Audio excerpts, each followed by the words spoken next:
గోల్కొండ కోట పైన కాషాయ జెండా ఎగిరేస్తాం. పార్టీలో కొత్త పాత తేడాలు సౌమ్యుని కాదు, పోరాటాలు చేసి 14 సార్లు జైలుకి వెళ్ళా. అతిపెద్ద పార్టీకి రాష్ట్ర అధ్యక్షుడిగా ఉండటం గర్వంగా ఉంది. బీజేపీ స్టేట్ చీఫ్గా ఎన్నికైన సందర్భంగా రామచంద్రరావు రాష్ట్ర అధ్యక్షుడిగా అధికారికంగా ప్రకటించిన బీజేపీ. నా మనిషి నీ మనిషి అనడం వల్లే బీజేపీ నాశనమైందని ఎమ్మెల్యే రాజాసింగ్ ఓ పక్క మాట్లాడాడు.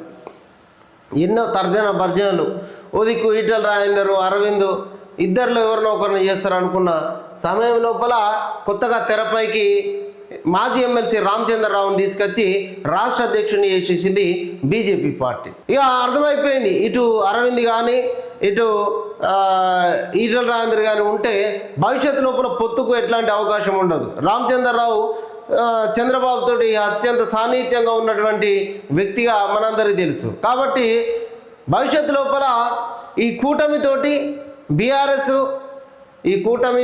పొత్తుగా వచ్చే ఎన్నికల లోపలికి ఈజీ అవుతుందని చెప్పేసి అనుకున్నారు. ఇక దాని తర్వాత మీ పార్టీకి మీకు దండం అని చెప్పి గోషమాల్ ఎమ్మెల్యే రాజాసింగ్ రాజీనామాను కూడా ప్రకటించిండు.